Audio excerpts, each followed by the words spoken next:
Hi, and welcome to Run Tall with Tim, the YouTube channel that's dedicated to all runners everywhere. I'm Tim, and I upload new running videos every single week. If you're new to the channel, I try to get new videos out on both Wednesday and Saturday mornings at 5 a.m. Standard Eastern Time here in the US.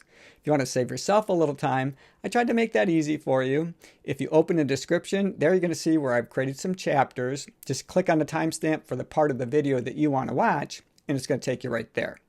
On today's episode, I'm sharing with you a shoe from New Balance. It's their 890 V8. Now, this is a neutral road shoe, and it features their FuelCell midsole foam. But before we get into it, let me demonstrate what it looks like to run in these shoes, and then when we come back together, we'll take a real close look at the New Balance 890 V8.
Okay, so let's just dive in and talk about these shoes. Now, they cost $120 US. That's not terrible for, a versatile shoe like this. Now, historically, the 890 has been a pretty versatile shoe, one that you could pick up for your speed workouts, a tempo day, a progression run day, if you wanted to run some speed repeats, dry repeats, that sort of thing. Sadly, this version has gained a little weight. So on their website, they have a stated weight of 8.4 ounces. Now, I put it on my scales, and they came in at 8.3 ounces, so pretty darn close, or 238 grams. Still, it's still not heavy, but it's not as light a weight as it used to be. And I prefer it when shoes lose a little weight and not gain it. But let's take a look and see where maybe some of that weight has come from. Let's just zoom in and we'll take a look at that upper. It's an engineered mesh upper. One thing I will say is it does have plenty of room in that toe box for your toes. I found that to be really comfortable. If you're familiar with the fit of something like the Saucony Ride 13 or maybe the Brooks Ghost 13, something along those lines, it has that similar feel up in that toe box in terms of the room or spaciousness to kind of give your toes a little bit of space to splay if you need or want them to. I found it really comfortable. I enjoyed that, so really like the fit.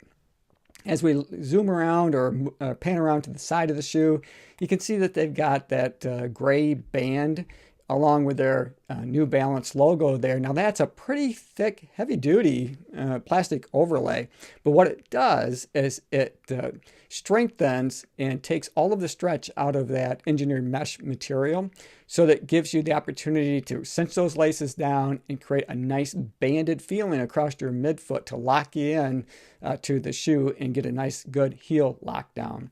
I appreciated that. I appreciated the fit. I think it's a really terrific feeling underfoot. It's one of those shoes that when you first slide your foot in and you lace them up, it just feels good. It feels right. Now, as we continue to pan around to the heel counter, you'll notice that they have their 890 embroidered there as well. Now, as we look at the eyelet chain, there's really, nothing out of the ordinary or unusual here. I would say it's simple, but it does the trick. And now that we're zoomed in, let's pan up and we'll take a closer look here. You can see that they have that gray plastic overlay around the eyelets to give it some extra durability and strength in that engineered mesh material. They've also added some additional material on the inside cage of the eyelet as well. And they have an extra eyelet for a runner's knot. If you enjoy that, you'll be able to achieve a runner's knot with the 890 V8. Now, as we look at the tongue of the shoe, this is really nice. It's pretty thick. It is a bit unusual in terms of its design. So you can see that the one side of the tongue, and this would be the lateral side, kind of wraps around your foot a little more than most tongues do. But that just gives it a little extra comfort around that area. And it is a gusseted tongue, so it's not going anywhere. You don't have to worry about it bunching up or migrating, anything along those lines. It is a very comfortable feeling. Now, as we look at the heel collar and the tab of the shoe, they've got plenty of padding here to keep you comfortable when you're out running. And it has a slight Achilles heel flare. Nothing as pronounced as what you might see on some of the Nike shoes today or even some of the recent Hoka releases. But it is there and it's comfortable, and I found it to fit my foot really well. Enjoyed that feeling. Looking at the heel counter now, you can see that as I give it the pinch test, they have plenty of structure back here. Now that just adds to some stability of the shoe, and I found this shoe to be a pretty stable ride. Now it is considered to be a neutral road shoe, but as you can see when I'm out running, I don't have a lot of inward ankle roll on these shoes, and that's coming from somebody that typically overpronates. So I always appreciate it when I have a little extra structure in that heel counter. And, that gun reflects a little bit on that FuelCell midsole material, and we'll talk about that here in just a second. Also, New Balance did not disappoint. It does have a removable insole or sock liner, if you will. It's not thick, really, but I do appreciate being able to remove it.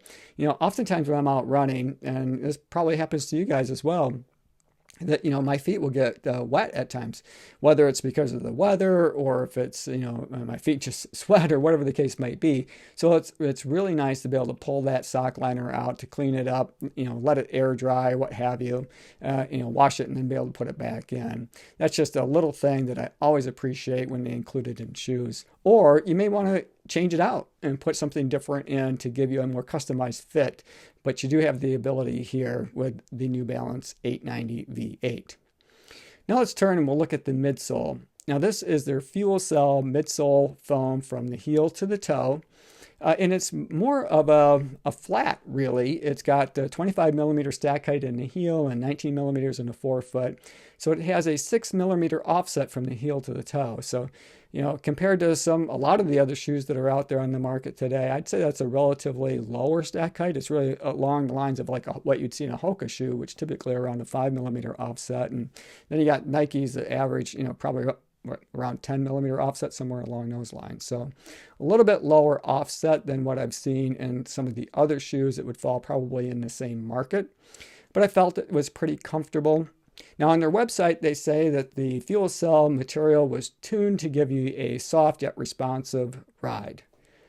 I don't know that I would say that it's a soft ride. In fact, this is one of the firmer midsole materials that I've run in, all year, really.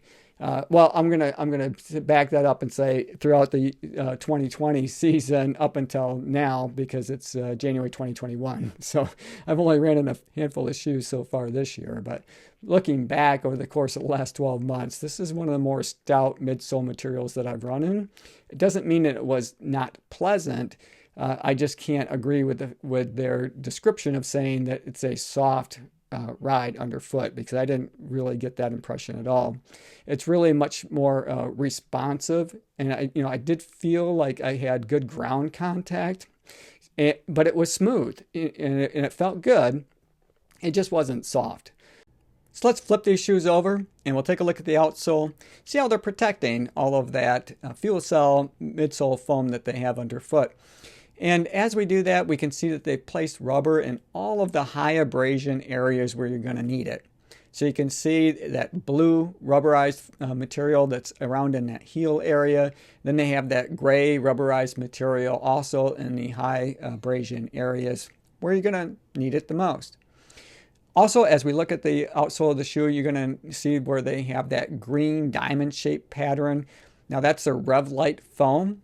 That's lightweight. It adds some durability to the shoe, a little bit of responsiveness, but it also gives you some traction. And you may have noticed in some of that run footage that I shared with you earlier, where that diamond-shaped pattern was picking up some of that loose snow that I was running in, and that helped to keep me moving forward out on the road. Now, it's not going to compare to a trail shoe, but for a neutral road shoe in these weather conditions, I thought it did a pretty good job. Hey, I enjoyed making this video for you guys. I hope you enjoyed it. If you did, maybe give it a thumbs up. As always, run tall, run strong, be kind to one another. Thanks for watching, and we'll see you next time.